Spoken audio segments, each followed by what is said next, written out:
शुभ प्रभात विद्यार्थी जी, आप सभी का स्वागत है इस ऑनलाइन क्लासेस में। मैं Chandrashekhar Roy, assistant professor, Kashi Sahu college Saraikela, department of history, Kolhan university. प्यारे विद्यार्थी जी, आज हम जो डिस्कस करेंगे वो है यूजी सेमेस्टर 4 पेपर है CC 8। और डिस्कशन शुरू करने से पहले यानी कुछ क्वेश्चन का हम लोग प्रैक्टिस करने से पहले आपको मैं बता दूं कि ये जो पेपर है वो पूरी तरह से आपका मेडिएवल इंडियन का पेपर है, यानी मेडिएवल इंडियन हिस्ट्री का पेपर है। और इसमें आपको शेरशाह सूरी के बारे में, बाबर के बारे में, अकबर के बारे में, शाहजहां है ना, ये सब लोगों के बारे में आपको पढ़ना है। और उसका एडमिनिस्ट्रेशन, उसका रिलीजियस, आर्ट एंड आर्किटेक्चर इसमें आपका मेंशन है। तो चूंकि देखिए, आने वाला समय में जब भी परीक्षा हो, आपका ऑब्जेक्टिव टाइप का जो प्रश्न है उसका डिमांड काफी बढ़ेगा। There is no any doubt, इसमें कोई शक नहीं है, क्योंकि कुछ दिन के बाद जो तरीका होगा परीक्षा लेने का, हो सकता है उसमें बदलाव दिखे। यूजीसी के दिशा निर्देश से भी ऐसा कुछ आ रहा है। ये हो सकता है कि परीक्षाएं मार्कशीट पर MCQ ढंग से हो, समय कम हो। तो खैर जो भी हो,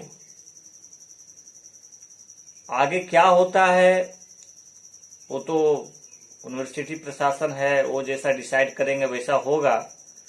लेकिन जो कुछ बातें उभर के सामने आ रहे हैं वो ये है कि आने वाला समय में जो वस्तुनिष्ठ प्रश्न है, वस्तुनिष्ठ टाइप का जो प्रश्न है, उसका महत्व आपका बढ़ने वाला है। प्यारे विद्यार्थी जी, आप देखे होंगे कि क्लास 9th हो, 8 हो, अब उन लोग का जो परीक्षा होती है बोर्ड जो है वो सब मार्कशीट पर होता है। तो इसमें कोई दो राय नहीं है कि आने वाला परीक्षा जो हो भविष्य में उसका पैटर्न MCQ टाइप का हो जाए। और क्या MCQ आसान है? बिल्कुल नहीं है। जब तक आप किसी टॉपिक के बारे में डिटेल नहीं पढ़िएगा, आप MCQ का प्रश्न नहीं बना सकते हैं। मान लीजिए लिखने वाला में तो आप कुछ न कुछ भर देते हैं, लेकिन यदि MCQ आप अच्छा से नहीं पढ़िएगा तो आपका मार्क्स जो है सो चला जाएगा। तो इसलिए प्यारे विद्यार्थी जी, मेरा सजेशन यही है कि आप किसी टॉपिक को अच्छा से पढ़िए और थोड़ा सा वस्तुनिष्ठ भी हो जाइए। जैसे मान लीजिए कि हम शेरशाह को ही पढ़ रहे हैं, तो शेरशाह का केवल एडमिनिस्ट्रेशन ही नहीं पढ़ना है, शेरशाह का जीवनी भी पढ़ना है, शेरशाह का धार्मिक नीति भी पढ़ना है, शेरशाह का आर्ट एंड आर्टिकल्चर में क्या उसने किया वो भी देखना है। तो इस तरह से यदि हम पढ़ने का प्रयास करते हैं तो कोई भी हो, वो वस्तुनिष्ठ हो, सब्जेक्टिव हो, किसी भी प्रश्न रहे, हम उसको अच्छे से बना सकते हैं। जैसे आप शेरशाह को पढ़ते हैं, तो अब जैसे हम कुछ इसी तरह का MCQ टाइप का प्रश्न आपके साथ डिस्कस करेंगे, ताकि आपको एक दृष्टिकोण मिल जाए कि हमको पढ़ना कैसे है। और मुझे पूर्ण भरोसा है कि आप पढ़ रहे होंगे, आपकी तैयारी अच्छी चल रही होगी, लेकिन एक जो तरीका है उसमें थोड़ा सा चेंज करना है। जैसे एग्जाम्पल लेते हैं, जैसे आपको पूछ देगा कि शेरशाह का जो है बचपन का नाम क्या था, ठीक है, ऐसा करके आपको पूछ देगा। तो मुझे पता है आप जानते होंगे उनका बचपन का नाम फरीद था, ठीक है। तो इस तरह से प्रश्न पूछे जा सकते हैं। आपको पूछा जा सकता है कि शेरशाह ने किस युद्ध में हुमायूं को पराजित किया। तो बिलीग्राम का युद्ध, कन्नौज का युद्ध में उसने पराजित कर दिया था और फिर वो गद्दी पर बैठ गया था। ठीक है, हो सकता है ये भी पूछ दे कि शेरशाह का अंतिम अभियान क्या था। तो कालिंजर का अभियान, उसके बाद उसकी मृत्यु हो गई थी। हो सके आपको पूछ दे कि शेरशाह का जो भूमि व्यवस्था था वो अस्थाई बंदोबस्त टाइप का था, रेतवाड़ी था, किस प्रकार का था। तो उसकी रेतवाड़ी पद्धति ज्यादा था, है ना। प्यारे बच्चों, बहुत सारा काम शेरशाह ने किए। जैसे उन्होंने दान विभाग का गठन किया, गरीबों या सहाय लोगों को मदद करता था, सहायता करता था, अपाहिज लोगों को मदद करता था। ये यूजीसी नेट में पूछा गया था कि कौन से शासक ने असहाय दान विभाग का गठन किया था, गरीबों, भूखों, नंगों को मदद करता था। तो शेरशाह ने किया। इस तरह से आप देखते होंगे शेरशाह सूरी मार्ग बनाया। आगे चल करके ऑकलैंड ने इसे जीटी रोड बोला, ग्रैंड ट्रंक रोड, तो जो कि बहुत बड़ा रोड है, आपको पता है। उसका निर्माण शेरशाह ने कराया था। कई सरायों का निर्माण कराया, कितना पौधा लगाया उसने, यानी बहुत सारे उसने जो है काम किए हैं। तो इस टाइप का आपको पढ़ने का मतलब कोशिश करना है। भूमि का सर्वेक्षण कराया, माप कराया, पैमाइश करवाया, एक अच्छा एडमिनिस्ट्रेशन देने का प्रयास किया। तो शेरशाह से रिलेटेड जो भी एमसीक्यू प्रश्न बन सकते हैं, आप पढ़ने के क्रम में उसको वस्तुनिष्ठ हो जाइए और फिर आप आराम से उसको बनाने में कोई दिक्कत आपको नहीं होगा। आगे हम बात करते हैं कि अकबर का जो है जो शासन व्यवस्था प्रारंभ होती है, तो अकबर ने राजगद्दी कब पाई थी? आपको पता है फरवरी 1956 में, है ना। और पानीपत का द्वितीय युद्ध भी जो हुआ था वो 56 में ही हुआ था, हेमचंद्र और अकबर के बीच, जिसमें अकबर विजयी हुआ था, आपको पता है। और अंतिम विक्रमादित्य उपाधि धारण करने वाला व्यक्ति कौन था? हेमचंद्र था। अंतिम हिंदू शासक भी था, दिल्ली पर राजगद्दी प्राप्त किया था। थोड़ा सा उसको जानने की आवश्यकता है, आप लोग जानिए। हो सकता है आपको ये भी पूछ दे कि अकबर का जन्म कहाँ हुआ था, तो अमरकोट में हुआ था। उसका जन्म कहाँ हुआ था? अमरकोट। अमरकोट जो सिंध में पड़ता है। क्लियर? तो इस तरह से थोड़ा सा समझिए। 42 में हुआ था उनकी जन्म, और जब वो राजगद्दी पा रहे थे उसमें बहुत कम उम्र के थे, लगभग 13 ईयर्स के थे। तो इस तरह से प्रयास कीजिए, थोड़ा छोटा चीज जो अकबर के द्वारा कार्य किए गए हैं, जहां से प्रश्न बन सकते हैं, वो सब आपको जानने की प्रयास करना है। जैसे उसका संरक्षक कौन था? तो बैरम खान के संरक्षण में ही वो देखे थे आप कि पानीपत का द्वितीय युद्ध वो लड़े थे। तो क्योंकि बहुत छोटे थे, तो उनका जो संरक्षक थे वो बैरम खान थे। और बैरम खान की जब मृत्यु हो जाती है 1560 में, तो वहां पर पेटीकोट शासन स्थापित हो जाता है। तो बहुत इंपॉर्टेंट हो जाता है। You are the student of history.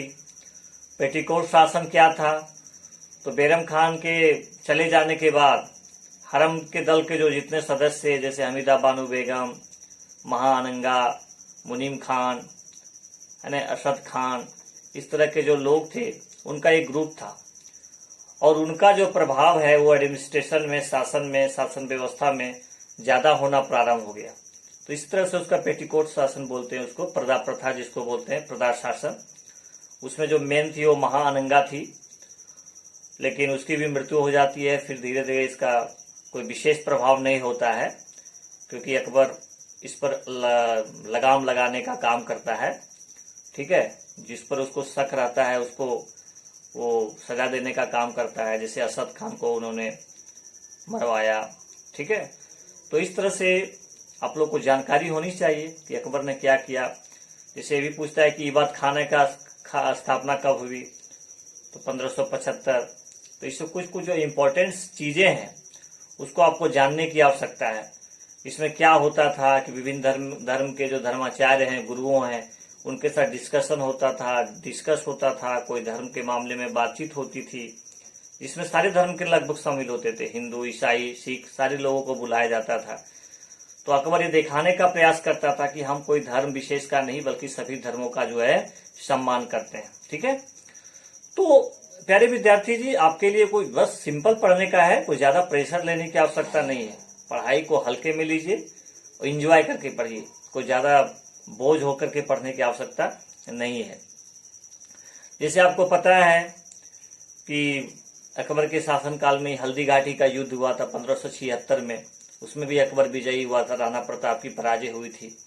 तो थोड़ा सा इस सब चीज को जानने का प्रयास करना है, सीखना है और सीखने का प्रयास करना है। 1542 में आपको पता है अकबर ने दीन इलाही नामक एक नया धर्म चलाया था। उसके प्रथम मानने वाले कौन थे? भक्त जिसको बोलते हैं, अबुल फजल थे, है ना। तो हिंदू में यदि देखिएगा तो बिरबल थे। हिंदू में यदि कोई दीन इलाही को जिसने माना था, प्रथम पुरोहित जो था वो आपका अबुल फजल था। ठीक है, लेकिन प्रथम हिंदू जिसने दीन इलाही को माना वो आपका बिरबल था। आपको पता है अकबर और बिरबल की बहुत सारी महत्वपूर्ण कहानी है, लोग बहुत चाव से सुनते हैं। तो इस तरह से थोड़ा सा जानने की प्रयास करना है। बेसिक चीज है, history is very easy if you understand.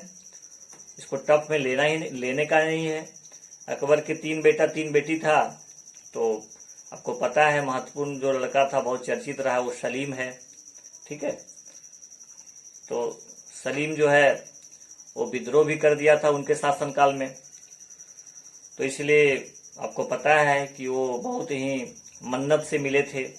Salim Chishti में दरगाह में जाकर के अकबर ने उनको मांगा था और जब वो मिला तो उसका नाम सलीम हो गया। ठीक है, तो इस तरह से थोड़ा सा जानने का प्रयास करना है। और अकबर ने जो अपना अंतिम लड़ाई एक तरह से लड़ा, असीरगढ़ की विजय की, असीरगढ़ का किला। और अकबर के शासनकाल में सूबों की संख्या जो थी मिलाकर वो 15 सूबा था। ये सब ध्यान दीजिएगा, ये सब ज्यादातर एग्जाम में पूछे जाते हैं कितना सूबा था। तो 12 इधर थे, 3 वो दक्षिण भारत से जीतने का प्रयास किया था और जीत करके उसने सूबों की संख्या हो गई थी 15। ठीक है, तो थोड़ा सा देखिएगा।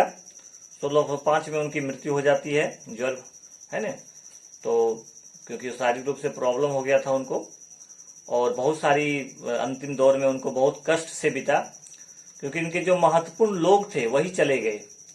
जैसे अबुल फजल की हत्या करवा दी बुंदेला के द्वारा, तो बहुत क्षुब्ध हुए। उनको पता था कि इसका हत्या जो है सो आपका जहांगीर ने करवाया, सलीम ने करवाया है। तो बहुत कष्ट हुआ, क्योंकि आपको पता है कि कितना अबुल फजल प्यारा थे अकबर के लिए। उसके बाद उनका और 2 बेटा की भी मृत्यु हो गई थी। तो इस तरह से कुछ घटनाएं हो रही थी। फेजी भी चले गए थे। उनके जो महत्वपूर्ण लोग थे, ठीक है, महत्वपूर्ण जो सहयोगी थे, उनकी जो है सो मृत्यु हो गई थी, है ना। और इसके कारण से अकबर जो है बहुत परेशान था, बहुत क्षुब्ध थे। और इधर सलीम भी विद्रोह कर रहा था राजगद्दी प्राप्त करने के लिए। तो एक पिता के लिए बहुत संकट का समय होता है जब इस तरह की विकट परिस्थितियां आती है। तो इसके वजह से अकबर बीमार पड़ता है और फिर वो 1605 में उसकी मृत्यु हो जाती है। तो कुछ जो महत्वपूर्ण चीजें हैं आपको जानकारी रखनी है और इससे प्रश्न आने की संभावना रहती है। तो प्यारे विद्यार्थी जी, आज के लिए बस इतना। आगे हम लोग देखेंगे आपके लिए जो महत्वपूर्ण होंगे, जो प्रश्न बन सकते हैं आपकी परीक्षा में, जो आ सकते हैं, उसका हम लोग डिस्कस करने का प्रयास करेंगे, आपको और भी समझाने का प्रयास करेंगे। तो आज के लिए बस इतना। आप सभी को बहुत बहुत धन्यवाद।